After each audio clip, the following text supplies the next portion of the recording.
Salut tout le monde, Simon Servant qui est de retour aujourd'hui pour une autre vidéo, mais qui n'est pas d'observation en temps réel.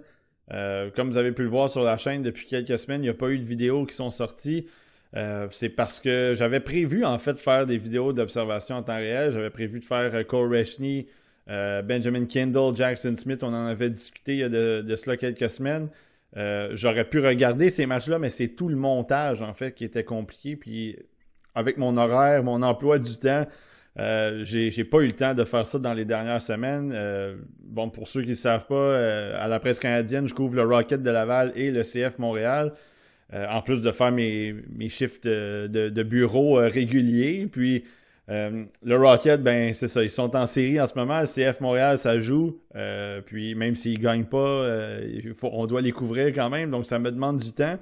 J'ai un petit garçon de 3 ans aussi, donc j'ai pas beaucoup de temps de libre en fait pour faire ces observations-là et le montage. Donc je me suis dit, c'était peut-être un peu trop tard revenir en arrière, donc j'ai décidé d'embarquer tout de suite dans la dernière portion un peu de la saison pour moi. Donc mes impressions du U18, mes cibles pour le Canadien au repêchage pour 3 ou 4 rondes.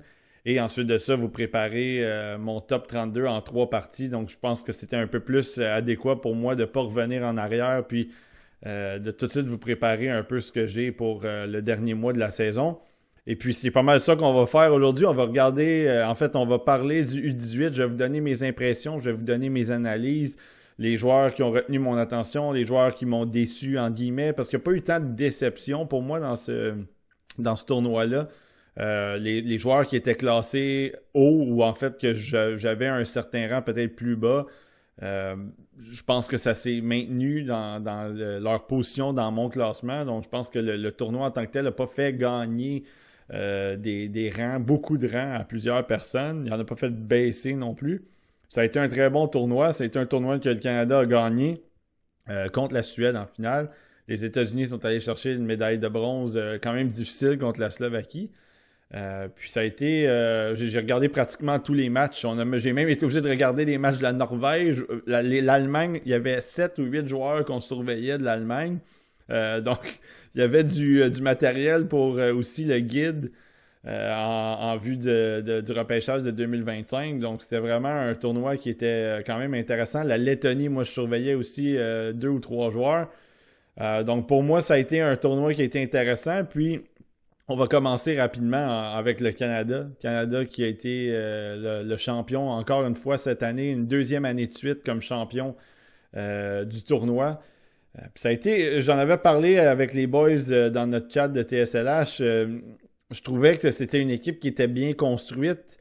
Quand tu regardais à la base, tu disais oui, il manquait des joueurs. Tu sais, il manquait McKenna, il manquait Misa, Schaefer, Desnoyers. Puis bon, ça, c'est correct, mais je trouvais que du côté du Canada, il y avait un bon mélange de talent naturel, des joueurs qui ont d'excellentes mains, des joueurs qui travaillent fort, du gabarit, de la finesse, un peu de chien, des joueurs qui sont bons en avantage numérique, en désavantage numérique, les gardiens étaient bons aussi. Il y avait même des joueurs pour 2026, donc je trouve que l'équilibre était très bon.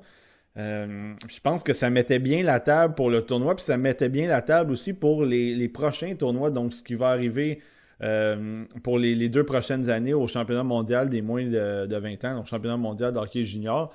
Il y a assurément plusieurs de ces joueurs-là qui vont être là. Donc je trouvais que déjà en partant, c'était un groupe qui m'intéressait, malgré, encore une fois, qu'on le disait, il y a des joueurs qui manquaient à l'appel. Mais pour ce qui est... si je commence par les gardiens, bien évidemment, bon, Beckman a très peu joué, Hood n'a pas joué du tout. Mais Ivankovic, Ivankovic plutôt, ça a été vraiment un gardien qui a encore une fois montré à quel point il était solide devant son filet malgré son petit gabarit. Il est combatif. J'ai trouvé qu'il y avait de l'assurance. Tu sais, oui, il avait quand même une bonne équipe devant lui, mais c'était pas juste une question de l'équipe. C'était vraiment Ivankovic qui donnait de la confiance, de la stabilité. On a juste à penser dans le match de quart de finale.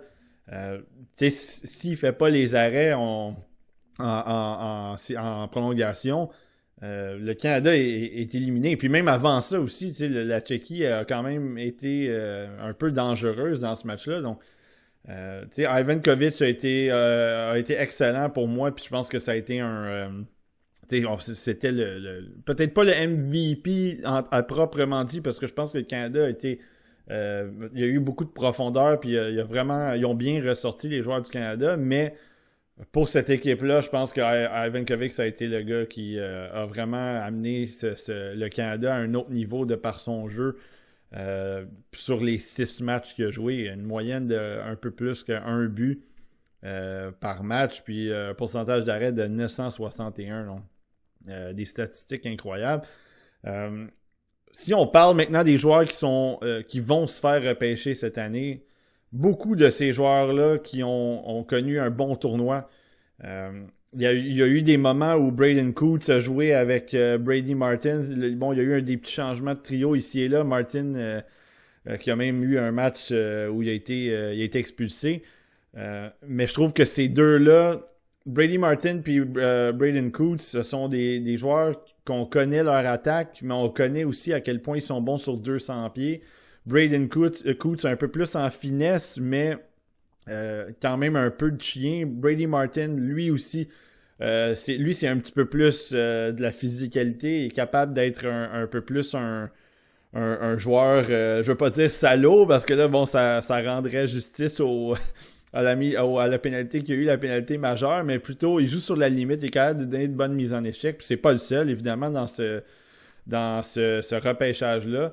Mais je trouve que ces deux-là, vraiment, pour côté statistique, évidemment, ils ont été très bons, mais Brady Martin, pour le jeu en général, le jeu d'ensemble, ça a été un tournoi sensationnel pour lui. Lev Kadin, qui a fini 3e meilleur pointeur du Canada avec 10 points, a joué beaucoup, évidemment, avec Martin aussi. J'en ai parlé dans une vidéo, c'était pas des cartes cachées un peu pour moi, parce que je pense que c'est un espoir de 2e ronde, Lev Kadin, mais c'est un gars qu'on n'entendait pas beaucoup parler. Puis je pense que dans le tournoi, il a montré à quel point il était bon avec la rondelle, beaucoup de bonnes mains, une bonne vision du jeu.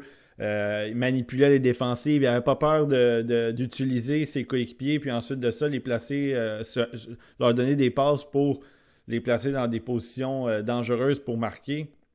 Je trouve que ça a été un joueur, peut-être que les gens ont découvert, quand même dynamique aussi dans sa façon de jouer au hockey. Va vers l'avant, crée des choses un peu avec son talent. Donc, je pense que ça a été un solide tournoi pour lui. Les gars qui sont arrivés un peu plus tard, donc Cole Rechny et Benjamin Kendall, qui ont perdu en série dans la WHL, eux aussi, je pense que un peu plus Rechny que Kendall, même si Kendall, je trouve qu'il a quand même eu un tournoi, quand même un bon tournoi, si on veut, plus dans la fabrication de jeu, mais je trouve que Rechny, oui, il a été capable de créer des choses, mais c'est aussi le fait que il a été plus impliqué pour marquer des buts. Je pense qu'il a décoché un peu plus de lancers, un petit peu plus cette touche-là aussi le long des bandes. Le problème de Rechny, ça a toujours été, moi je trouve que le pace est un peu moins élevé. Le patin est peut-être pas tout le temps. Ça me fait penser un peu à Jake O'Brien, puis en fait, c'est pas une comparaison avec les deux joueurs, mais Jake O'Brien, le pace aussi, des fois, est pas tout le temps élevé. Puis on a l'impression, des fois, que bon, le patin est peut-être pas là, ou c'est le jeu, le dynamisme est pas toujours là, à partir de sa ligne bleue, disons, pour créer de l'attaque. Mais dans le cas de Rechny, je trouve que dans le tournoi, il s'est vraiment... il est bien ressorti. Les joueurs aussi, d'autres joueurs à l'attaque que j'ai pas détesté, Jack Nesbitt dans un rôle un peu plus effacé. J'ai l'impression qu'on a encore vu à quel point il est bon. Il est imposant. C'est pas un gars qui punit, Jack Nesbitt, mais il est bon quand même en protection de rondelles. Il est bon. Il y a un mélange lui aussi de main, un peu de finesse, de travail le long des bandes. Il n'a pas peur d'aller devant le filet, évidemment, avec son gabarit. Il fait dévier des tirs. Une petite création de jeu aussi ici et là, une petite vision peut-être untapped, un peu sous-estimée. J'ai l'impression qu'il il est capable de remplir un rôle de shutdown aussi, entre guillemets. On est loin là, des grands joueurs de shutdown de ce repêchage-là, mais comme Martin, justement, comme Cool, c'en est un qui pourrait le faire, Caleb Desnoyers, et ainsi de suite. Mais je pense que Nesbitt, si tu le places dans un rôle aussi où il doit jouer un peu défensivement, je pense qu'il est assez intelligent dans son territoire, il est assez intelligent dans son positionnement, fait des petites choses aussi pour sortir la rondelle. Donc je pense que ça a été un tournoi qui a été intéressant pour lui dans un rôle un peu plus effacé. Ethan Zata, même chose, et Liam Kilfoyle. Je peux même rentrer Tyler Hopkins dans la conversation parce que Kilfoyle et Zata, ils ont été excellents en désavantage numérique. Puis Kilfoyle, je pense que c'est un des meilleurs de la ligue en désavantage numérique avec Brady Martin aussi, entre autres.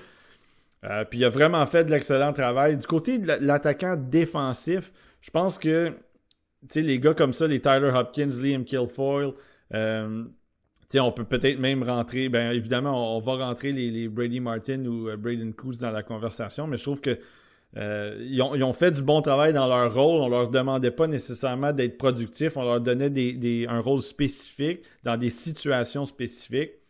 Puis je trouve que ça a été un bon tournoi pour eux, au-delà des points. Même Hopkins, c'est peut-être été un petit peu plus tranquille aussi. On s'attendait peut-être à un petit peu plus d'attaque comparativement à Kilfoyle, mais encore une fois, j'ai pas l'impression qu'ils ont si mal joué que ça. Le joueur qui m'a peut-être un peu déçu dans le tournoi à l'attaque, c'est Cameron Schmidt.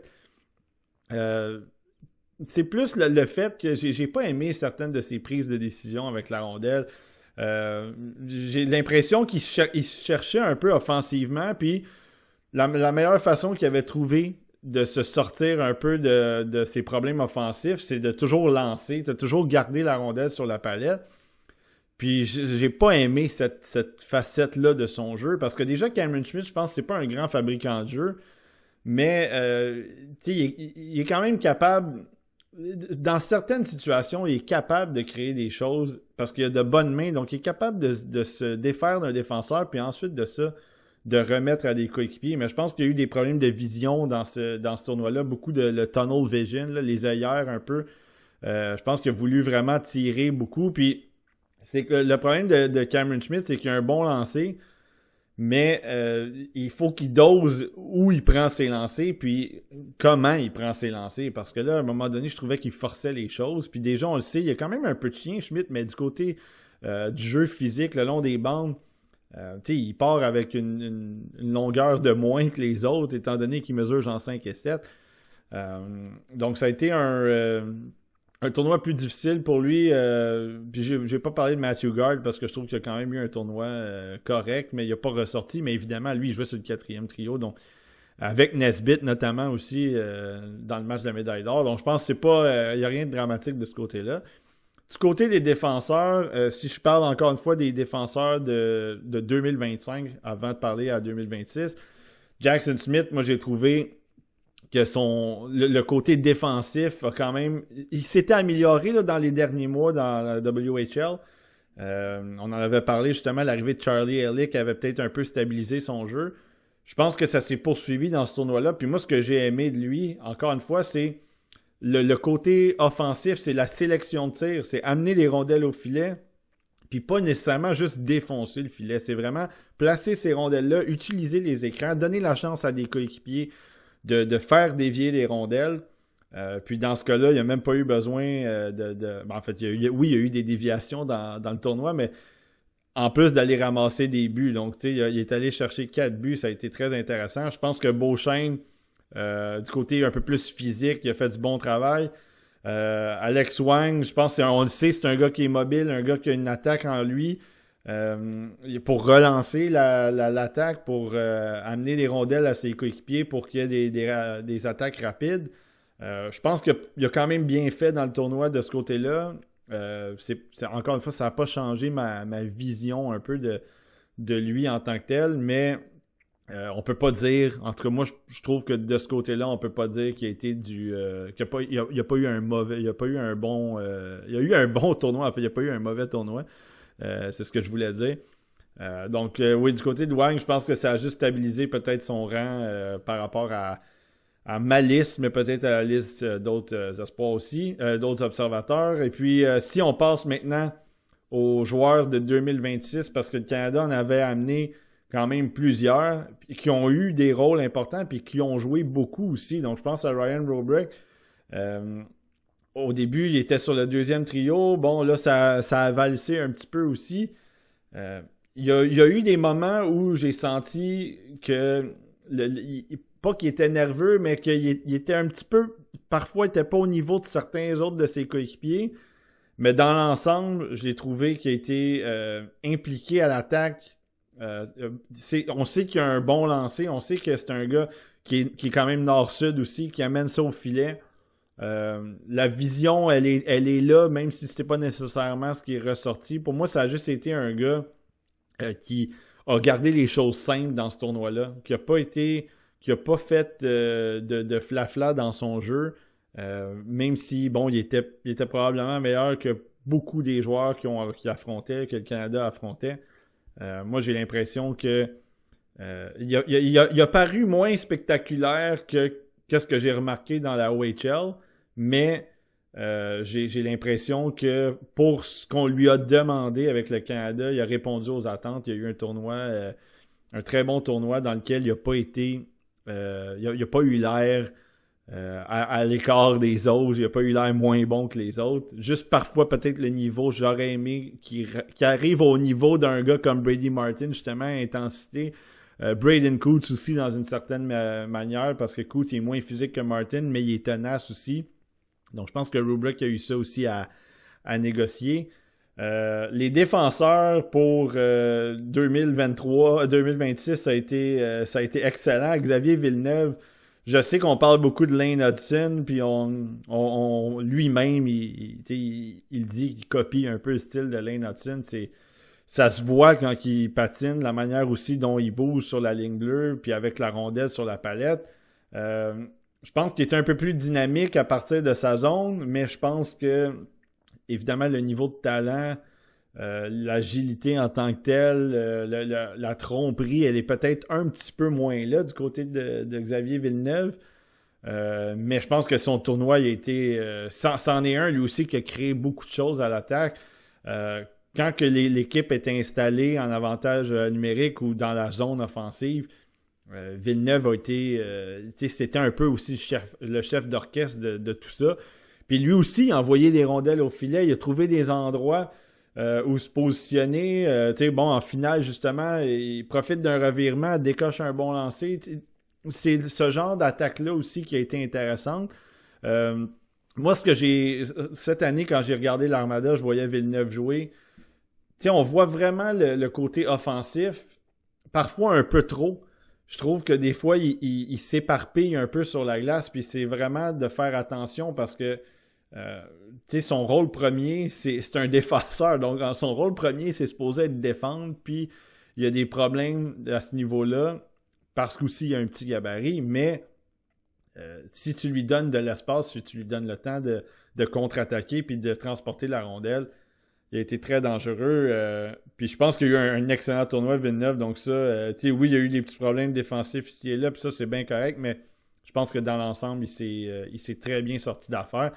Keaton Veroff, ça a été un autre joueur aussi, un joueur que je pense qu'on connaissait, ou en tout cas, si vous suivez les observations, les observateurs, ou vous suivez un peu les listes ici et là, Keaton Veroff, c'est un gars qui est déjà considéré dans le top 5 probablement de 2026. Moi, je l'ai 3e sur ma liste déjà pour 2026. Vous savez, quand ça va sortir, il y a juste Rubrick puis McKenna qui sont devant lui dans cette liste-là. Mais lui, en plus de ça, qui patine bien, lui aussi, il a de l'attaque, une petite touche de physique aussi. Défensivement, des fois, ça peut être périlleux aussi, mais à cet âge-là, c'est un jeune qui est tellement avancé dans son niveau. J'ai pas l'impression que l'année prochaine, il va ralentir. J'ai l'impression, encore une fois, que ça va tout de suite être dans la conversation pour le top 3. Puis lui, il jouait aussi à Victoria, justement, avec Cole Rechny. Donc, je pense que ça a été une autre... Si vous le connaissiez pas, ça a été peut-être une révélation pour vous. Il s'était très bien débrouillé aussi au U17. Puis évidemment, cette saison, ça a été un des défenseurs les plus électrisants, les défenseurs recrues, là, en guillemets, parce qu'il avait joué un peu l'année passée, mais il a été électrisant cette année quand même pour Victoria. Je pense qu'il a marqué au-dessus de 20 buts. Là. Donc, ça va vraiment être à surveiller pour l'année prochaine. Mais dans l'ensemble, le Canada, je pense qu'il y a eu un tournoi, ça a été un tournoi pratiquement sans faille pour moi, même si oui, il y a eu des moments de tension ici et là. Je pense que le Canada a été excellent dans ce tournoi-là. Puis une victoire méritée, tant qu'à moi, dans ce tournoi-là. Donc, ça augure bien pour la suite des choses. J'ai bien hâte de voir pour le Linka qui s'en vient dans quelques mois. Donc, évidemment, ça ne sera pas les mêmes joueurs, mais quand même. Puis d'ailleurs, ce groupe-là, il y avait beaucoup de ce groupe-là qui avait gagné le Linka aussi il y a quelques mois, une dizaine de mois, 8-9 mois. Donc, ça va bien du côté du Canada dernièrement pour les tournois internationaux. Au-delà du championnat mondial de hockey junior, on ne reviendra pas là-dessus, cette catastrophe-là qui a eu lieu pendant le temps des fêtes. Mais il y a comme un espoir là, que ça s'en aille dans la bonne direction pour les 2-3 prochaines années au moins. Là. Ça va faire un tour du côté de la Suède. Évidemment, les finalistes, c'est une équipe, moi, que j'aimais bien. Quand j'ai regardé la formation, je trouvais que la Suède avait un groupe très intéressant. Encore une fois, un groupe de joueurs qu'on a regardé beaucoup dans la nationale, certains qu'on a vus dans la SHL. Il y a des joueurs qu'on avait vus aussi, vous voyez, vous avez vu Frondel.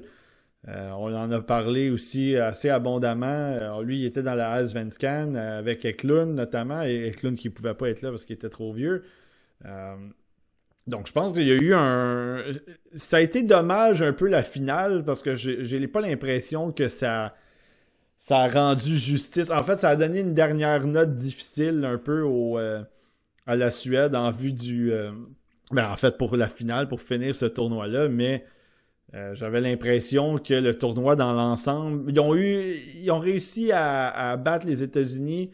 Je pense que ça a été un match dans lequel, ça a été un peu échevelé. Là. Il y a eu des buts, des rondelles qui ont bondi sur la bande. Puis ça a été peut-être techniquement peut-être pas clean, si je peux me permettre l'expression, mais je trouve que dans le tournoi, puis même dans la ronde préliminaire, je pense que les États-Unis ont gagné, mais la Suède, elle était là.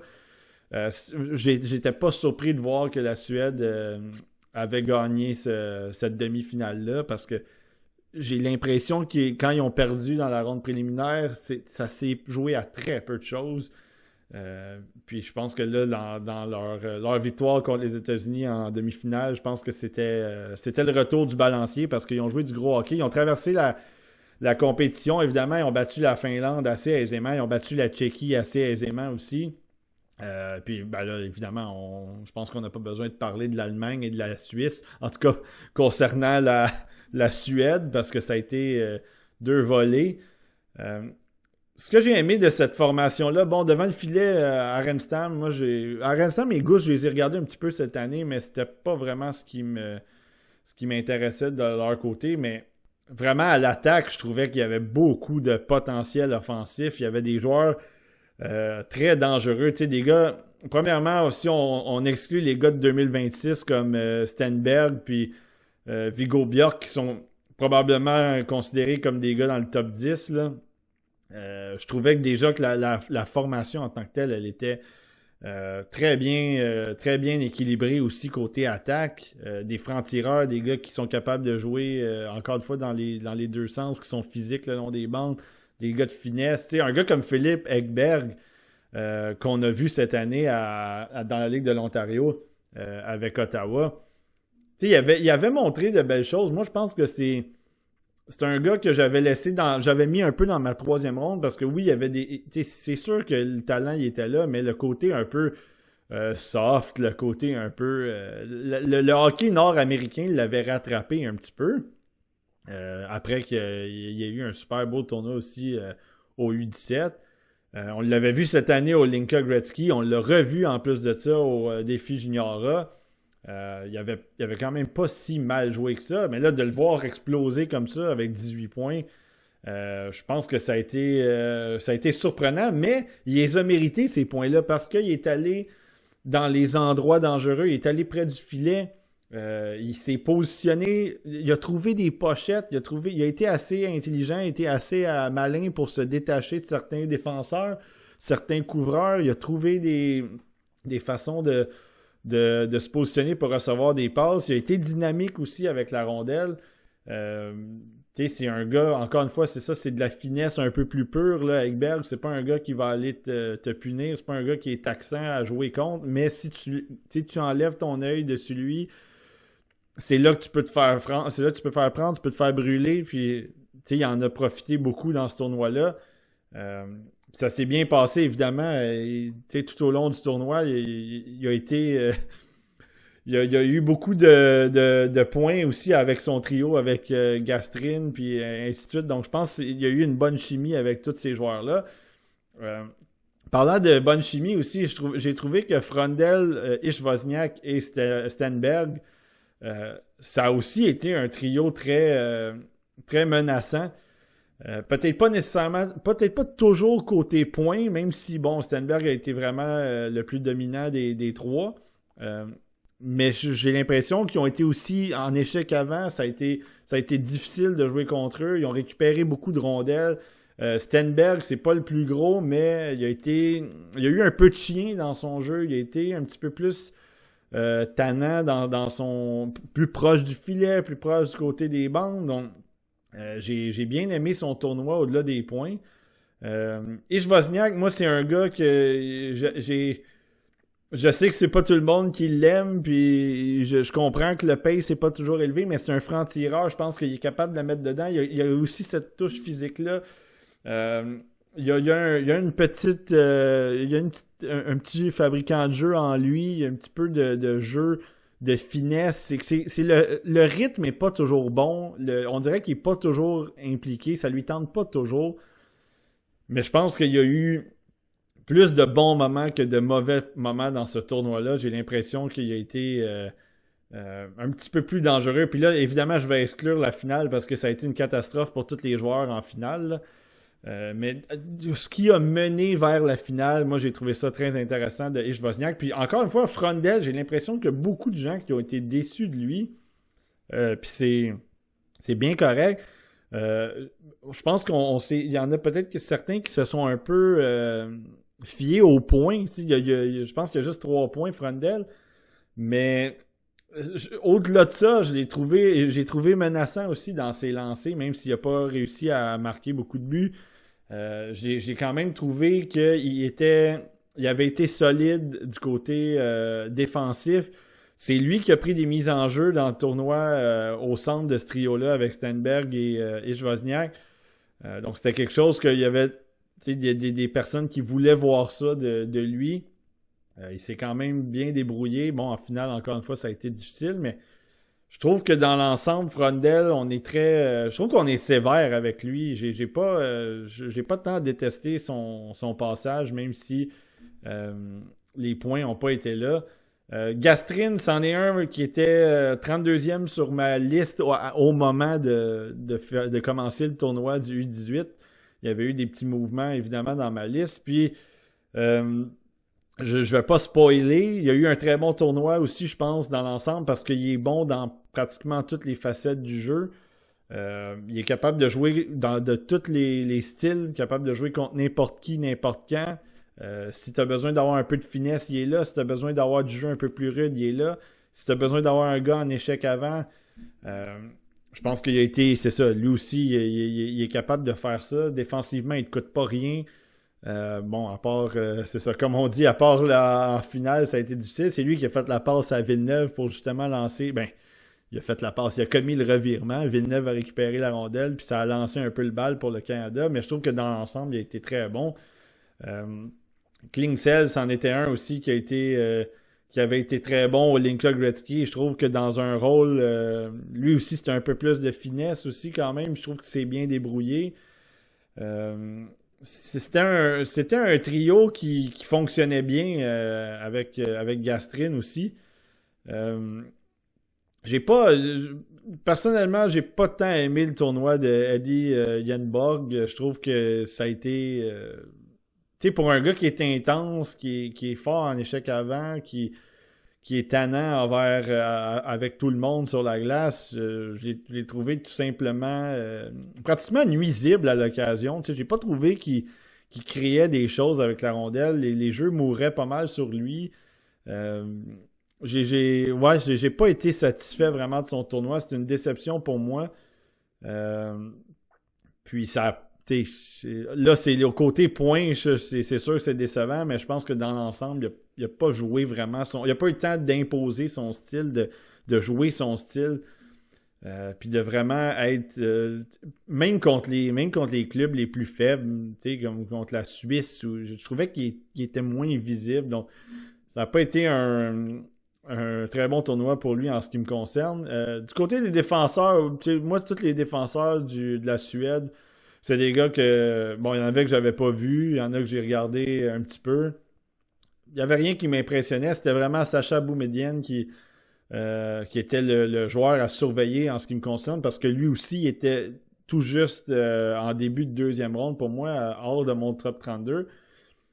Je l'ai trouvé un petit peu plus créatif avec la Suède qu'avec l'Université de Boston.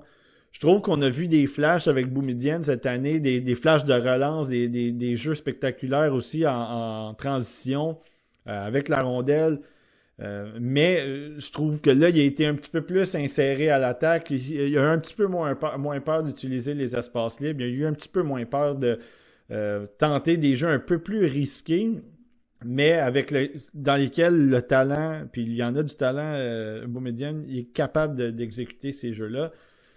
Il a envoyé beaucoup de rondelles au filet aussi. Ça a été des tirs de qualité. Il a placé des rondelles pour des retours. Je pense qu'il a mis ses coéquipiers encore lui aussi dans des bonnes situations pour produire, ou au moins avoir de bonnes occasions de marquer. Donc, Boumedienne, pour moi, c'est ça qui est un peu dommage, c'est que là, je trouve que on l'a pas vu tant dans la NCAA. On a vu quelques flashs, mais je trouve que ça a été trop timide. Là, on arrive avec la Suède dans un tournoi international. Là, il ressort un peu plus. Je vais devoir essayer de peser le pour et le contre de tout ça, parce qu'au Linka Gretzky, il n'avait pas été très bon non plus. Un peu moins utilisé comparativement au U18. Donc, c'est ça. Ça va être un melting pot de voir qu'est-ce qui se passe avec lui.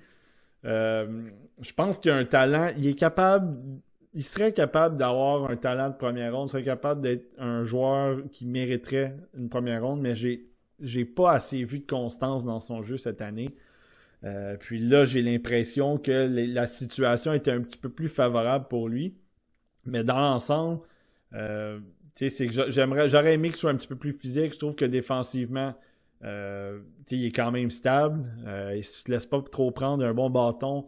Patine bien, une bonne mobilité. Donc, je trouve qu'il y a quand même l'aspect défensif qui peut l'aider aussi un peu, mais c'est de savoir est-ce que l'attaque qu'on a vue au U18, c'est vraiment l'attaque qu'on va voir de lui plus haut, ou si ce qu'on a vu dans la NCAA, c'est un peu ce que c'est un gars comme Sacha Boumedienne. Je sais qu'on avait déjà eu des discussions par le passé avec Philippe Broberg qui a eu de la misère à générer de l'attaque avec les Oilers d'Edmonton.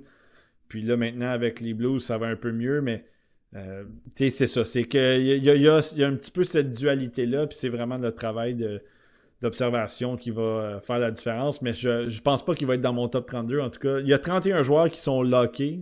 Ça, en tout cas, ça, c'est sûr et certain. Ensuite de ça, le 32e, je vais encore avoir un peu de travail à faire avec 4-5 gars, mais dont Gastrine, dont Boumedienne, puis peut-être même Luka Radivojevic, dont on va parler un peu plus tard, mais quand même un très bon tournoi pour Boumedienne dans l'ensemble. Malgré tout, même si la déception à la fin pour la Suède. Bon, on s'en va du côté des États-Unis. On l'a dit régulièrement cette année. C'est un programme qui est faible. C'est un programme qui est pas tant intéressant, malheureusement, cette année. Il y avait des bons joueurs, tu sais, ça. Il y a quand même certains joueurs qui étaient intéressants, mais j'ai pas eu de plaisir à regarder le programme cette année. Puis je pense que les États-Unis, cette année, dans le U18, ça a été quand même compliqué là, dans le tournoi. Ils ont battu la Suède, ça c'était bien beau, mais ça n'a pas été facile contre l'Allemagne. La Lettonie leur a donné un petit testeur aussi, si on veut. La Slovaquie qui a rendu les choses très difficiles aussi. Ils ont perdu évidemment contre la Suède en demi-finale. Donc, Une médaille, j'aurais été... j'étais même surpris qu'il soit en si bonne position pour aller peut-être ramasser la médaille, enfin aller en finale, parce que je trouvais que la Suède avait une meilleure équipe, puis le match était serré, ça a fini 4-3. Mais ouais, j'ai pas trouvé que les États-Unis ont été très bons dans ce tournoi-là. Puis je trouve que parmi les meilleurs joueurs du tournoi, c'est des gars qui ont même pas. Il y a eu des gars qui ont même pas joué dans le programme cette année, ou en fait qui ont presque pas joué. Un gars comme William Morkov qui est que j'ai rentré dans mon top 32 et qui va être dans mon top 32. Il a commencé un peu l'année avec le programme. Il est arrivé avec Michigan. Puis, il a été très bon dans ce tournoi-là, all around. Puis, il jouait avec Colin Potter, qui lui aussi était dans la NCAA. Puis, il y avait William Moore, qui était le joueur qui complétait ce trio-là, qui était le joueur de centre. Lui, il a joué dans le programme. Puis, sa saison, pour moi, m'avait laissé un peu tiède. J'ai pas détesté les derniers... j'avais pas détesté les derniers visionnements que j'avais eu de Moore. Et... je trouve que dans ce tournoi-là, ça a été encore mieux. Je trouve ce trio-là a vraiment été efficace contre pas mal tout le monde. Je trouve que c'est des gars qui ont offert du jeu professionnel, en guillemets, dans une mesure où ils n'ont pas seulement décidé d'aller à l'attaque, ils ont fait les choses nécessaires pour gagner, les bons replis défensifs, les bonnes récupérations de rondelles le long des bancs. Je pense qu'un gars comme Colin Potter a amené beaucoup de dynamisme, a amené beaucoup de... Il y a un peu de nord-sud dans son jeu. William Morkov, c'est la même chose, du nord-sud. William Moore, c'est un gars que j'ai bien aimé son apport défensif aussi, mais très bonne créativité pour justement fournir des rondelles à ces gars-là, les Horkoff. Potter qui évidemment... a pas eu, ça a pas, il y a eu un point par match dans le tournoi, je pense que c'est 8 points en 7 matchs, mais j'ai l'impression qu'il était plus menaçant que ça, même il aurait pu aller ramasser un peu plus de points. En avantage numérique, je trouve que Moore aussi a fait du bon travail. Un des joueurs qui a bien ressorti aussi, puis on le connaissait, mais c'est le gabarit lui aussi qui fait mal, c'est LJ Mooney. LJ Mooney, avec la rondelle, il a été très dangereux, il a fait mal paraître plusieurs joueurs. Lui aussi, c'est de très belles passes, des passes très difficiles, qui exécutent bien. Il place ses joueurs, lui aussi, dans des très bonnes situations pour tirer, des passes dans l'enclave. Il est intelligent, des fois, il ramène ça en arrière, utilise la défensive aussi. Je trouve que ça a été un solide tournoi pour lui aussi. Mooney, le problème, c'est encore une fois, c'est ça. C'est que c'est un gars qui est très petit, puis... c'est dur de prendre un gars comme ça dans les 2-3 premières rondes, même s'il y a du talent. Il faut quand même... Il faut vraiment que tu aies une équipe spécifique. Il faut vraiment que tu aies un groupe de joueurs spécifiques où tu peux ajouter un gars comme ça. Je pense que pour 2026, un gars comme Mikey Burchild a été lui aussi très bon, très dangereux avec la rondelle. Je pense que c'était un des attaquants... quand il y avait la rondelle sur la palette, c'était un des attaquants les plus dangereux de l'équipe américaine. Un gars comme Jack Murtaugh, pas nécessairement des statistiques à tout casser, lui non plus, 6 points en 7 matchs, mais lui puis Cole McKinney, je vais le rentrer aussi dans la conversation. Cole McKinney et Jack Murtaugh, au-delà des points, ça a été des gars qui, encore une fois, je pense que Nord-Sud, ils ont amené les rondelles au filet eux aussi. C'est des gars qui ont été capables de jouer un style un peu plus nécessaire dans les matchs serrés où la pression est élevée. Tu peux t'appuyer sur ces gars-là. Malheureusement, c'est ça. Je pense que dans le match contre la Suède, ça a été un petit peu plus compliqué. La compétition était un peu plus difficile, étant donné que c'était la Suède. Puis, c'est pas tous les joueurs qui ont bien ressorti dans ce tournoi-là. En fait, comme mettons Murtagh, McKinney, ces joueurs-là ont été un petit peu plus effacés contre la Suède. Je pense à un gars, Benjamin Kevin, qui est allé marquer le but de la victoire en prolongation contre la Slovaquie dans le match de la médaille de bronze. Il n'y a pas eu un tournoi nécessairement étincelant. Puis lui, dans son cas, c'est qu'il joue pas avec le programme. Donc ça, c'est sûr que c'est un peu plus difficile peut-être pour lui de trouver une certaine chimie. Si on regarde aussi côté offensif, il y avait des joueurs des petits tannants un peu, les Richard Garland, puis Vanishka, puis des gars comme ça qui ont peut-être une attitude un petit peu plus de papier sablé, entre guillemets, même si ce sont pas, encore une fois, des vedettes, mais ce sont des gars qui ont un rôle un petit peu plus intense.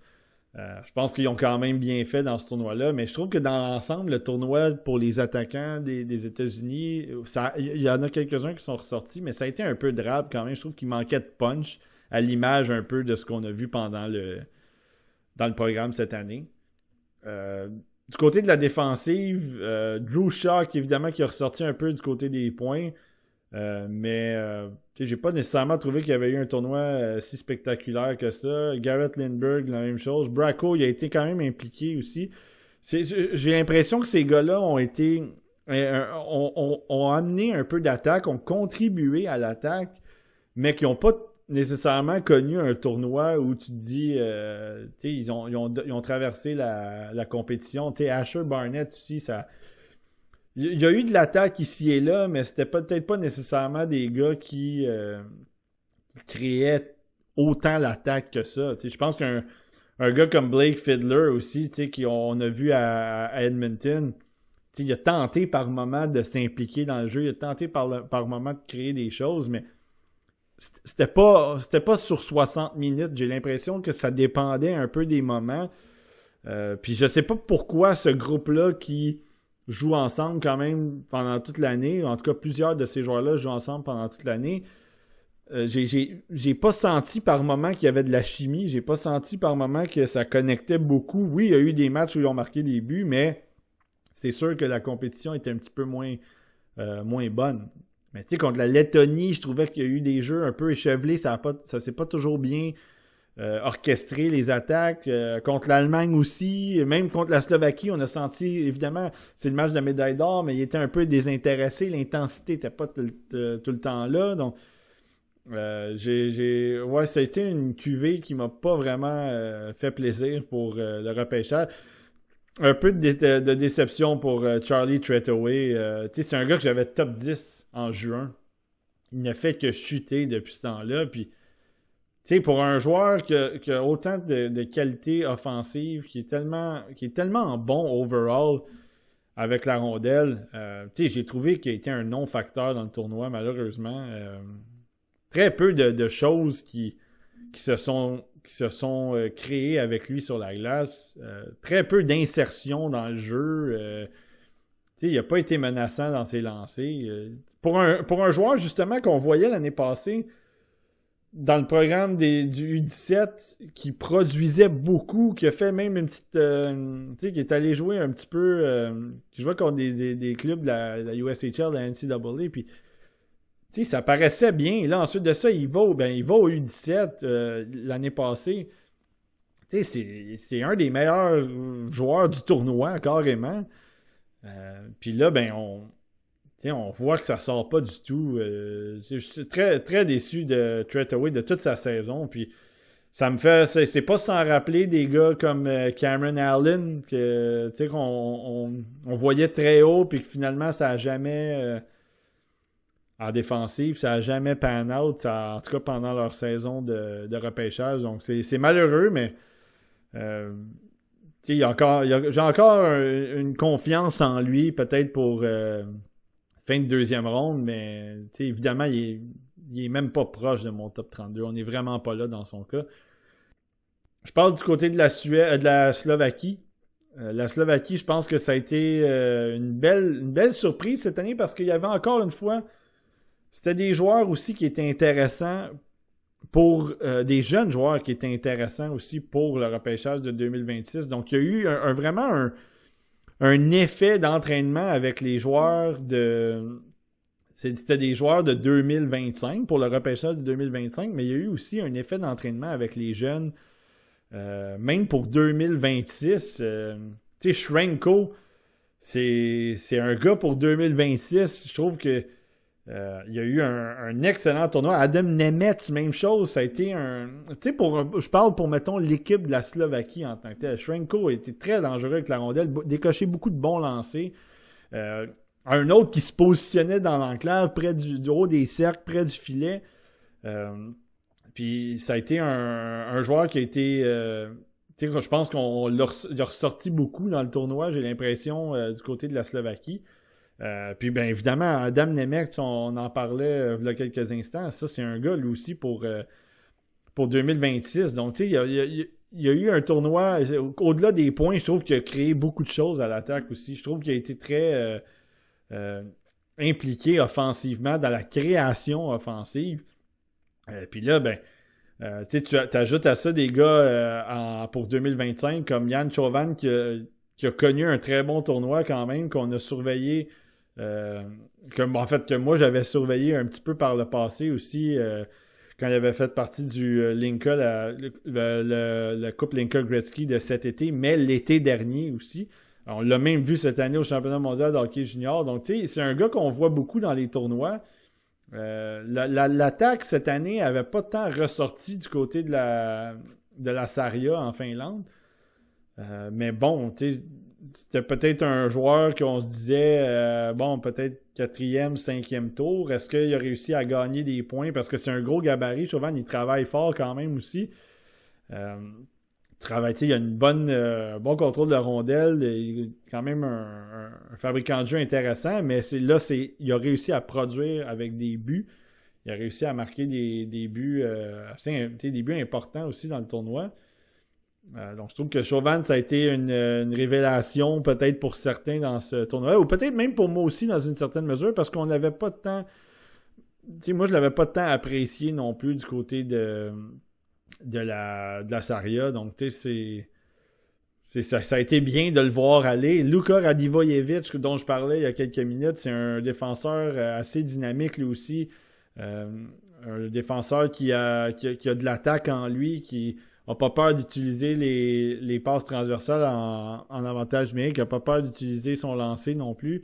Je trouve qu'il a réussi lui aussi à gagner des points, je pense, dans ce tournoi-là. Puis il en avait gagné quelques-uns, tant qu'à moi aussi, au championnat mondial de hockey junior, parce que ça a été avant qu'il se blesse, évidemment, mais je trouve que ça a continué un peu son jeu de création offensive, de relance aussi à l'attaque, de tout de suite sortir la rondelle du territoire. On essaie d'amener de l'attaque. On l'avait vu cette année dans la USHL. Ça s'était pas bien passé au début de l'année en Suède, puis le changement d'air, je pense que ça l'a aidé beaucoup. En tout cas, pour moi, j'ai apprécié son jeu dans la USHL, même si c'était pas nécessairement à tout casser.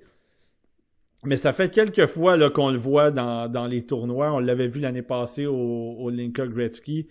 Là, il s'était bien débrouillé. On l'a revu au U18 aussi l'année passée. Il avait fait le championnat mondial de hockey junior.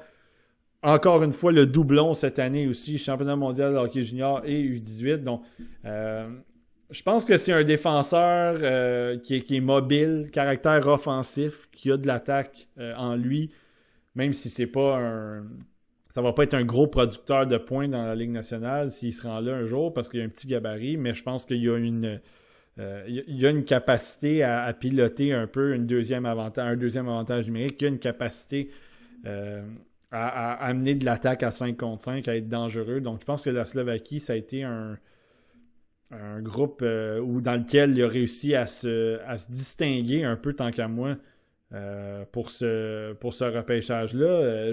J'ai l'impression que moi, je l'ai peut-être plus haut que beaucoup d'autres personnes, mais c'est correct. Puis je pense qu'il y a même des joueurs pour 2026 du côté de la Slovaquie qui ont bien ressorti. Un gars comme Goliath en défensive, ça n'a pas été si mauvais pour lui non plus.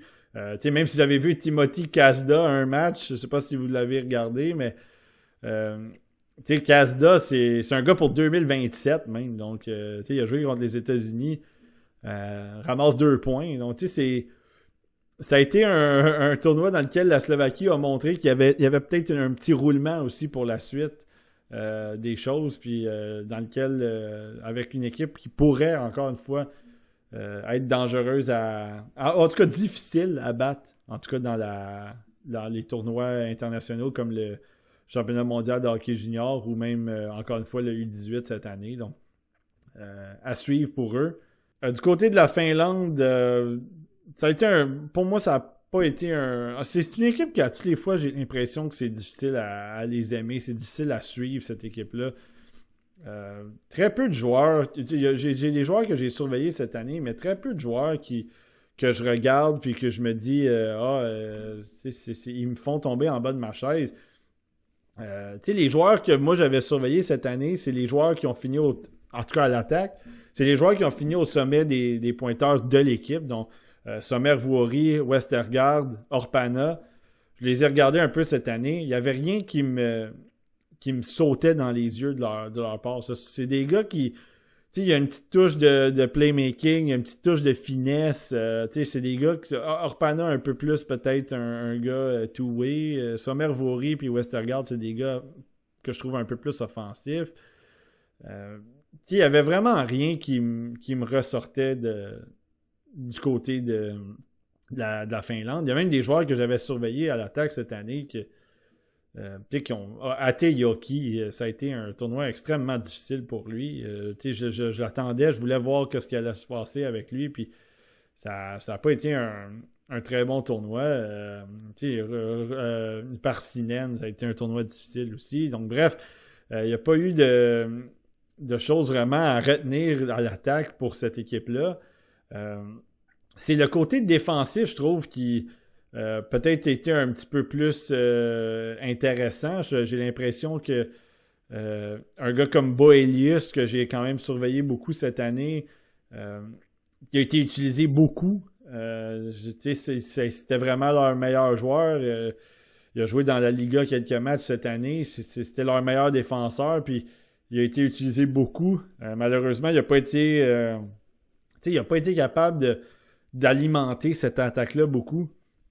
Parce qu'il est quand même très bon pour faire bouger la rondelle. Je le trouve quand même stable défensivement, mais dans le tournoi, ça a été très difficile. Ils ont réussi à aller ramasser des points contre les clubs faibles. Donc, tu sais, ça, c'est sûr, c'est toujours le fun quand tu t'en vas jouer contre pas la Slovaquie, mais la Lettonie, puis tu t'en vas emplomber. Quand ça a fini, je pense, 10-2. Toujours facile. Tu joues contre la Norvège, tu ramasses une victoire facile aussi. Mais on a vu contre le pire de ça, c'est qu'on aurait dû s'en douter quand ils ont perdu contre la Slovaquie en levée de rideau. Là. Aller perdre contre la Slovaquie en un match, un blanchissage 1-0, on aurait dû dire ouais. Puis là, je pense que c'est un blanchissage, c'est même pas un match, c'est en tir de barrage. Là. Si je me souviens bien, là, j'ai regardé le match à moitié, celui-là, là, puis c'était pas très spectaculaire. Fait, on aurait dû s'en douter, puis ça a été le cas. Quand ils ont joué contre le Canada, ils n'étaient pas dans le coup, puis contre la Suède encore moins. Kotai Arvi, je l'ai regardé aussi un peu cette année du côté de la défensive. Quand même trouvé stable cette année. Moi, c'est un autre gars qu'on a vu dans la Liga.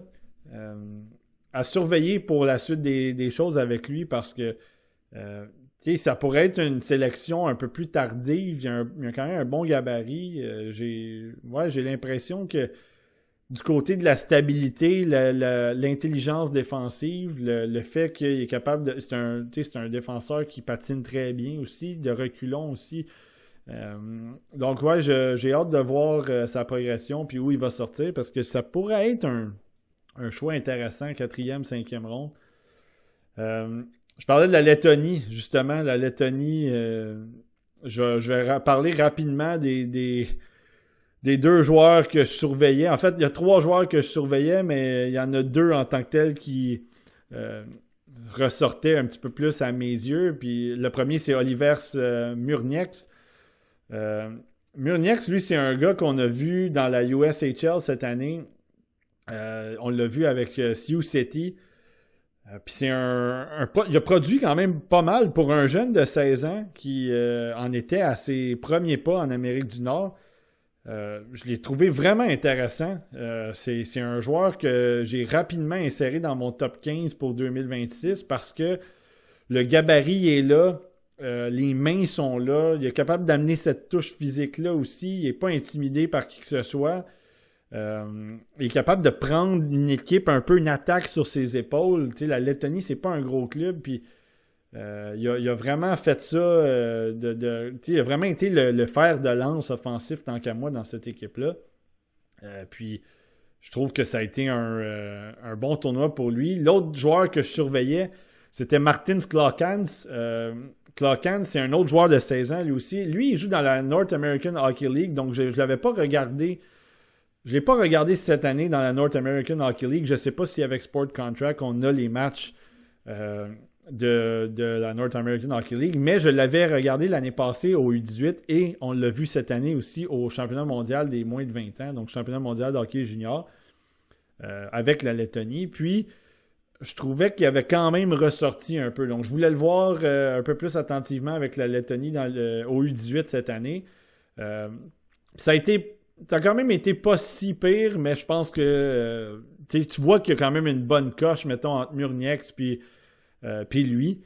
Murnieks était vraiment, selon moi, le joueur le plus dangereux à l'attaque, même si les points ont peut-être pas nécessairement été là.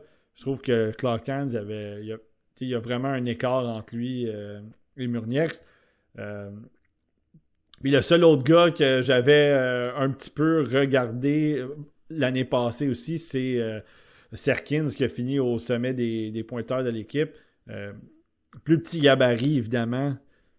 J'ai pas l'impression... on l'avait vu aussi même au championnat mondial de hockey junior, mais il a bien ressorti offensivement, mais je pense que je pense qu'il ne sera pas repêché, évidemment. Il y a le gabarit de LJ Mooney, à peu près, donc puis évidemment, il n'y a pas le talent non plus, donc je pense que c'était juste un joueur qui a quand même eu un bon tournoi, mais qui va pas se faire repêcher dans la Ligue nationale. Donc, pour la Lettonie, c'était ces gars-là, mais surveillez Murnieks pour l'année prochaine. On va essayer d'en parler pour peut-être dans les observations en temps réel ou éventuellement dans les listes pour 2026. Vous allez le voir apparaître, j'imagine, dans les listes de différents organes. Puis sur la mienne, vous allez le voir, c'est sûr, parce qu'il est dans mon top 15 en ce moment. Pour la Norvège, ça va être très très rapide. Le seul joueur qui m'intéressait vraiment et que j'ai surveillé attentivement l'année passée aussi, c'est Niklas Aram Olsen, qui est un espoir, à mon avis, top 10 pour le prochain repêchage de 2026, évidemment. Puis je trouve que dans ce tournoi-là, encore une fois, ça a été lui le meilleur attaquant, donc on se comptera pas d'histoire là. Pour la Norvège, on l'avait vu, je dis pourquoi je l'avais regardé l'année passée, parce qu'on l'avait vu au U18 l'année passée aussi. Mais cette année, un peu comme Murnieks, les attaques passaient beaucoup par lui. Puis en fait, il y avait... puis Mikael Eriksson aussi. Je ne veux pas oublier Mikael Eriksson dans la discussion, parce qu'Eriksson, c'est un gars pour le repêchage de 2025. Puis je pense qu'on a... Il y a quelques... Je pense que c'est Hockey Prospect qui en avait parlé en bien de son côté. Cette année, moi, je l'ai regardé quand même pas mal avec Färjestad.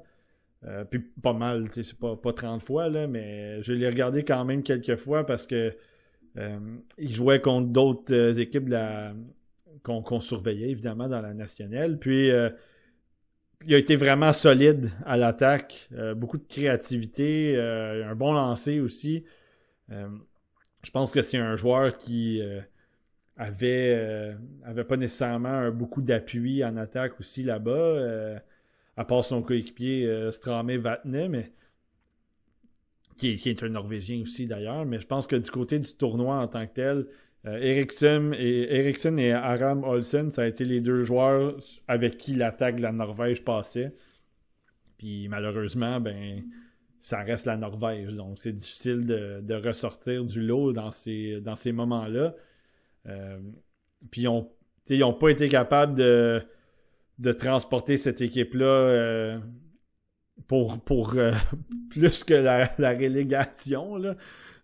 Ça a été un tournoi difficile, mais ils ont gagné contre la Suisse au moins, donc il y a ça de réglé de leur côté, mais si on exclut le match contre la Suisse, ça a été 4 buts pendant la ronde préliminaire.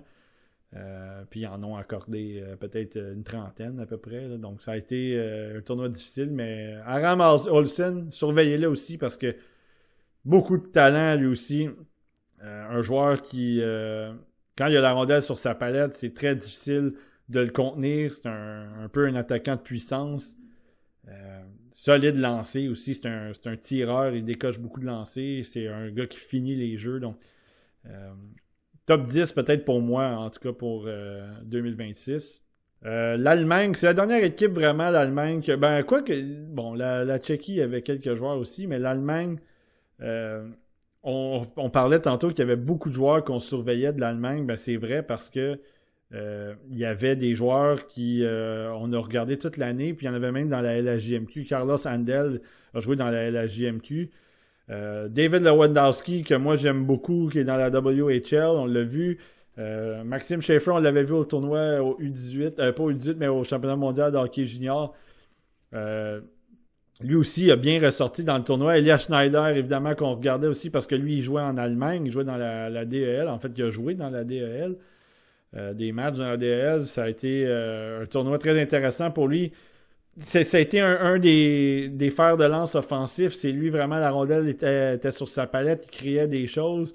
Il y avait le trio Wilhoff avec les frères Griva, donc Gustavs Griva puis Richards Griva. Eux, ils jouent ensemble. Ils ont joué ensemble, en fait. C'est à Madlheim, en tout cas. Mannheim, c'est dans la U20. C'est là qu'on les a vus. En tout cas, moi, je les ai regardés dans la U20 en Allemagne parce qu'ils démolissaient tout le monde. Là. Je pense que c'est Will Hoff là, qui a approché les 100 points cette année, puis en seulement 30 matchs environ. Donc la compétition était pas assez bonne en Allemagne, puis ça a été un peu plus difficile pour eux, par exemple, au championnat mondial des moins de 18 ans. Je trouve que ils ont essayé d'établir une certaine attaque, ils ont essayé d'établir un peu de créativité, mais ils ont vraiment été ils ont été bousculés, ça n'a pas été évident pour eux de créer des choses dans ce tournoi-là. Les joueurs qui ont vraiment plus ressorti, c'est Schneider et Schaefer pour moi. Lewandowski, je pense que j'aurais aimé un meilleur tournoi de son côté. J'aurais aimé qu'il soit un peu plus impliqué offensivement. J'aurais aimé qu'il amène une meilleure dose d'échec avant, une meilleure dose de physicalité parce qu'on l'a vu dans la WHL cette année. Mais je trouve que son tournoi il a été un peu tiède malheureusement. Puis j'ai l'impression que si on attendait de lui peut-être de le voir grimper dans les listes, c'est pas le tournoi qui va l'aider.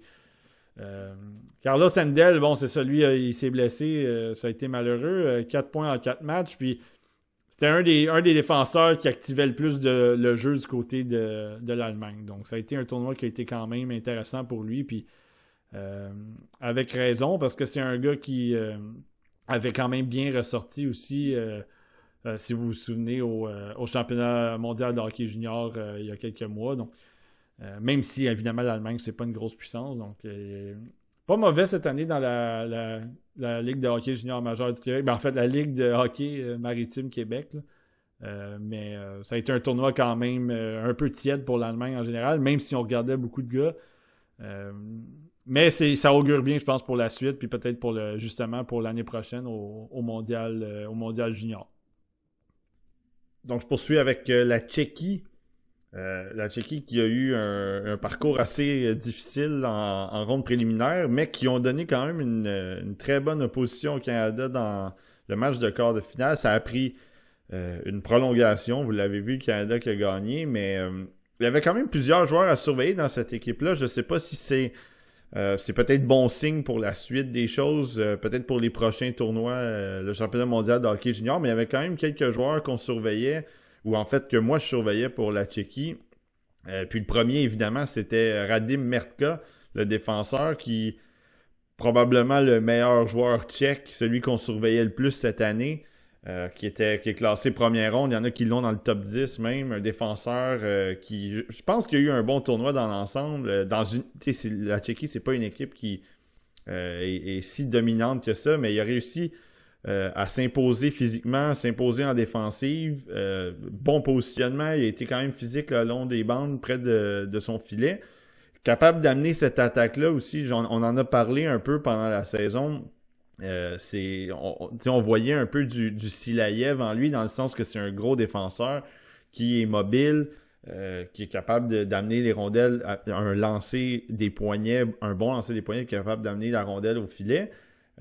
Mais la différence que moi j'avais notée, puis je pense qu'on l'a encore vu dans le tournoi, c'est que c'est un défenseur qui est aussi plus axé vers l'attaque, qui est un petit peu plus capable de transporter cette rondelle-là, qui est capable de s'insérer dans des endroits où il peut décocher des lancers sur réception ou tout simplement décocher des lancers au filet. Il profite un peu de cette zone tampon-là.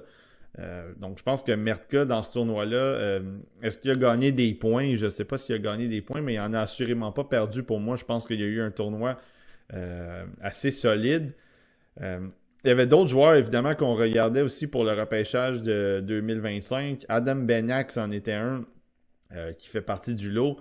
Je pense que ça a été un des joueurs les plus dangereux offensivement. On sait que c'est un petit joueur qui est quand même qui est trompeur. En fait, pas trompeur, c'est qu'il échappe à des couvertures, il échappe un peu à la pression, il est capable de transporter la rondelle aussi, un bon moteur quand même.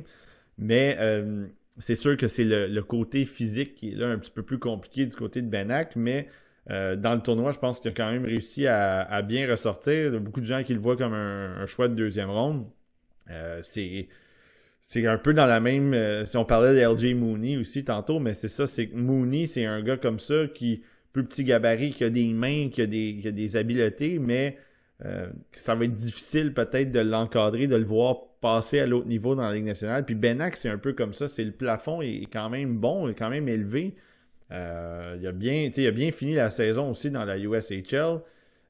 Des bonnes séries aussi, mais dans l'ensemble, c'est difficile de le projeter. Puis c'est un gars qu'on a vu beaucoup, Benac. On l'a vu au U17, on l'a vu au U18 l'année passée. Il a joué le Linka Gretzky, il a été très bon au Linka Gretzky. Donc, il arrive avec une réputation intéressante, mais encore une fois, ça va prendre une équipe vraiment particulière avec des profils particuliers aussi avec lui, parce qu'à 5 et 7, 8, 165, 10 livres, le talent est là, mais ça va vraiment être compliqué de le développer vraiment en joueur d'impact dans la Ligue nationale. Mais moi, je pense que ça vaut il faut prendre une chance peut-être avec des gars comme ça dans la deuxième ronde.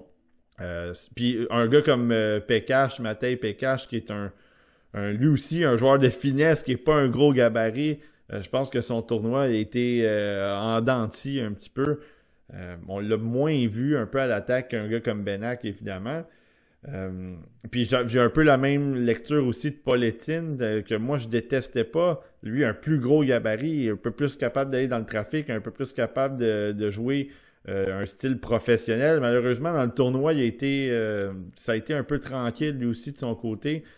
Pas eu l'occasion d'utiliser son lancer. Il a quand même un bon lancer, puis c'est un gars qui joue bien vraiment près du filet, dans un rayon d'une vingtaine, une trentaine de pieds. Malheureusement, là, ça a peut-être un petit peu moins fonctionné.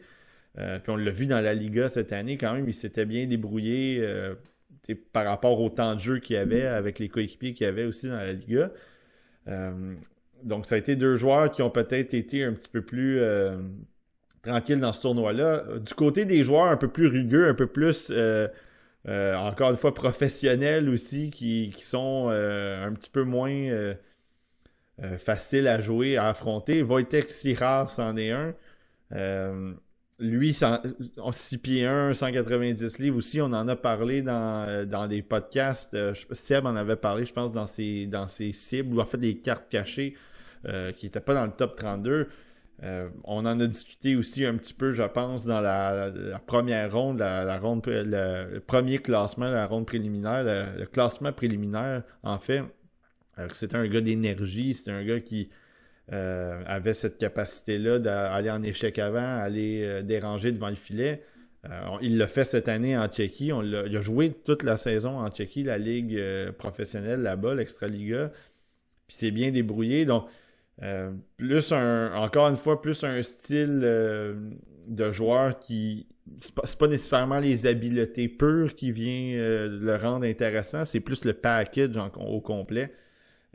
Puis les côtés des points, ça a été un petit peu moins... Je pense qu'il y a 3 points en 5 matchs, mais ça a été un tournoi quand même intéressant pour lui du côté plus de jeu professionnel, entre guillemets, jeu un petit peu plus qui se transpose bien dans la Ligue nationale. Un petit mot rapidement sur Vid Zahevski qui a été... il s'est fait sonner à un moment donné dans un des matchs, je pense que c'était contre le Canada. Mais il y a eu quand même un pas pire tournoi lui aussi, côté offensif.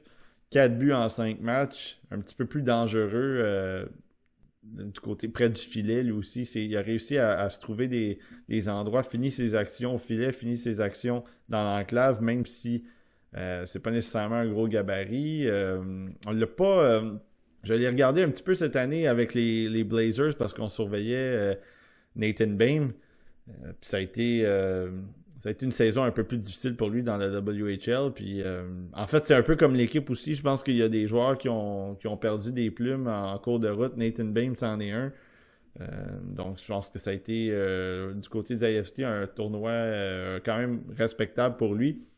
Puis je termine avec 3 joueurs de la Tchéquie qui n'étaient pas pour le repêchage de 2025, qui sont plutôt pour le repêchage de 2026. Puis je pense qu'il y en a au moins 2. Ben, il y en a un assurément qui s'est démarqué, Adam Novotny. Je pense que ça a été un des meilleurs joueurs de la Tchéquie, sinon le meilleur joueur overall. Je pense qu'il a été impliqué à l'attaque, en défensive. Il a créé des choses avec son tir, il a créé des choses avec sa vision. Un gars de 6 pieds 1, 200 livres, qui va se faire repêcher. Moi, je l'ai très haut dans ma liste quand même. Il m'a beaucoup impressionné dans ce tournoi-là. Puis on l'avait vu au championnat mondial de hockey junior cette année aussi. Puis peut-être si vous l'avez suivi au Linka Gretzky au mois d'août. Il a joué en Tchéquie cette année lui aussi dans la ligue professionnelle. Une saison... c'est sûr que le niveau de jeu est assez élevé pour un jeune de cet âge-là. Puis le temps de glace non plus n'est pas super gros. Mais je pense qu'il s'est bien débrouillé. Moi, je l'ai beaucoup aimé. Il a causé un peu de dommages aussi. C'était pas vraiment un joueur qui était facile à couvrir, qui était facile à contrer, même pour les bonnes équipes. Donc, je trouve qu'il a bien ressorti. Simone Catolici, en fait, on devrait dire, lui, c'est un jeune de 16 ans, puis il va se faire repêcher en 2026 lui aussi. Un petit peu plus tranquille dans le tournoi. Il a seulement joué 3 matchs, mais évidemment pour la Tchéquie, il n'avait pas le même rôle que d'autres joueurs comme notamment Novotny. Mais 6 pieds 4, 190 livres, un ailier de puissance, vraiment un ailier qui en Saria, mais il a joué avec les moins de 18 ans en Saria, puis il a été dominant. J'ai pas regardé ses matchs en Saria cette année, le U18. Je suis pas quelqu'un qui regarde beaucoup le U18 en Finlande. Le U20, ok, mais pas le U18. Mais on l'avait vu aussi un peu au championnat mondial des moins de 17 ans, en fait, le U17. Donc moi, il a retenu mon attention. Je vais l'avoir à l'œil, puis je vais le surveiller l'année prochaine. Parce que c'est un gars aussi que j'ai dans ma liste pour le top 32 de 2026 parce que j'avais beaucoup aimé ce que j'avais vu aussi au U17. Donc, je pense que c'est un joueur qu'il va falloir qu'on surveille. Je me souviens pas si il avait joué d'autres tournois, le Linka ou quoi que ce soit, mais on va le surveiller l'année prochaine assurément. Puis, en fait, Vladimir Draveski aussi un autre gros gabarit, un gros gabarit assez respectable, là, 6 pieds 190 livres aussi. Lui, c'est pas un gars que j'ai beaucoup vu à part au Linka. On l'a vu quand même quelques matchs au Linka. Là, il y a eu un tournoi un peu plus tranquille au U18, mais c'en est un autre qu'on va surveiller pour 2026 parce que c'est un joueur qui avait quand même qui a eu une petite torque, là, si vous voulez, avec le Linka Gretzky l'année passée, alors qu'il y avait 16 ans à ce moment-là. Donc, puis la Tchéquie se sont rendus, ils ont gagné la médaille d'argent. Donc, quand même pas un mauvais tournoi pour lui. Au U18, ça a été plus tranquille, mais on va le suivre assurément pour la suite.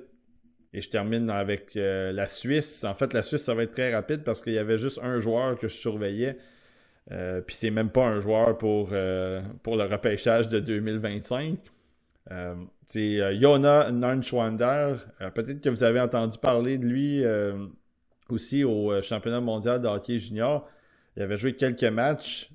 Lui, c'est un gars pour 2027. Donc, 16 ans seulement. Il vient d'avoir 16 ans. Si vous vous souvenez, au championnat mondial de hockey junior, dans les matchs, on en avait parlé un petit peu. Vous avez entendu peut-être Norman Flynn ou Michel Lacroix en parler. Il avait 15 ans seulement à ce moment-là, puis il jouait pour l'équipe de Suisse. Puis on voyait ses mains. C'est un gars qui a d'excellentes mains. C'est un gars qui a beaucoup de talent. Il s'est fait voler quelques buts aussi pendant le tournoi dans les matchs de la Suisse que j'ai regardé. Très intelligent aussi sur la patinoire. Donc pour un jeune de 16 ans, 6 pieds 3, 185 livres, 2027. Donc, on va avoir l'occasion de le voir aussi encore 2 autres années. Mais vraiment, j'ai trouvé que dans le tournoi du U18, pour un joueur de cet âge-là, il était carrément supérieur à probablement tout le monde dans son équipe. Là, il y a Schenk qui a eu quand même un bon tournoi, mais je trouve que overall, là, c'était lui qui était le meilleur pour l'équipe. Donc, très hâte de le voir, très hâte de suivre sa progression. Je me souviens pas trop où il s'en va l'année prochaine parce qu'il a joué en Suisse cette année. Il a joué des matchs en Suisse dans la Ligue nationale de Suisse. Puis je sais pas s'il va revenir cette année dans la Ligue suisse ou il va peut-être, je sais pas s'il va peut-être se faire repêcher dans le junior. Je pense qu'il a été repêché dans la USHL, mais je suis pas sûr à 100%. Donc, très intéressant de le suivre. Est-ce qu'il va faire le saut en Amérique du Nord l'année prochaine saison ou l'autre suivante? À vérifier. Donc, c'était lui qui retenait mon attention du côté de la Suisse. Mais à part de ça, la Suisse, évidemment, ils ont été relégués, donc ça n'a pas été le tournoi de leur vie. Et puis, on va suivre. On n'aura pas l'occasion de le suivre l'année prochaine au U18, donc ça va être de le suivre dans d'autres tournois, puis de le suivre aussi dans sa ligue, la Ligue nationale suisse probablement. Donc, Jona Nernschwander, qui est un attaquant assez spectaculaire tant qu'à moi pour la suite des choses. Donc, c'était le petit tour d'horizon, mon tour d'horizon du U18. Beaucoup de joueurs, je sais que je me suis peut-être éparpillé un peu sur les joueurs, mais c'était, je voulais essayer de partager le plus possible mes observations, mes notes, mes analyses, sans peut-être nécessairement aller dans le vraiment complet, dans l'analyse vraiment très très détaillée, parce que j'aurai l'occasion de le faire aussi peut-être dans le guide, puis dans le top 32, vous allez le voir. Donc, je voulais essayer de faire un survol rapide. Pour la chaîne, la suite des choses, la semaine prochaine, la loterie, évidemment, a eu lieu. Et les Islanders ont eu le premier choix. On sait que le Canadien va repêcher 16e et 17e. Donc, je vais vous préparer mes cibles potentielles pour le Canadien. Je vais essayer de faire ça comme l'année passée, un 4 rondes, là, parce qu'on est habitué de regarder au moins une centaine de joueurs, 125, 150 joueurs. On ne prend pas des notes là, à pu finir sur tous ces joueurs-là, mais on a une vision un peu de ces gars-là. Donc, je pense qu'on est capable d'aller sur 4 rondes, un peu prendre des chances, essayer de voir qui pourrait être disponible. L'année passée, je l'avais fait, puis ça avait très bien marché. Beaucoup de gens qui avaient commenté, qui avaient liké. Donc, on va refaire ça cette année. Je vais essayer de vous donner encore une fois un portrait assez complet des joueurs que moi, j'aimerais que le Canadien sélectionne. Les joueurs que je m'attends peut-être aussi qu'ils soient sur le radar du Canadien, de la direction du Canadien. Donc, on aura l'occasion d'en discuter la semaine prochaine. Puis, après, je vais vous préparer évidemment mon top 32 qui est presque terminé. Il me manque un rang. Le 32, c'est toujours le plus difficile, on le dit tout le temps. parce que c'est mental. On a l'impression qu'il y a tellement un grand écart entre le 32 et le 33 parce qu'il y a un switch de ronde, mais c'est juste un rang. Donc, on va vérifier. Il y a en fait, je ne veux pas dire plusieurs, il y a quelques candidats qui se battent pour ce 32-là. Je vais revoir ces joueurs-là. Je vais me redonner une autre vision sur eux, puis ça va clore, en fait, la saison pour moi. Et après, ça va être le guide, évidemment. Puis, on va essayer d'être là pour le live du repêchage, comme on l'a fait dans les dernières années aussi. Donc, toujours plaisant. Donc, restez à l'affût pour ça. Puis, d'ici là, ben, on se dit à la prochaine.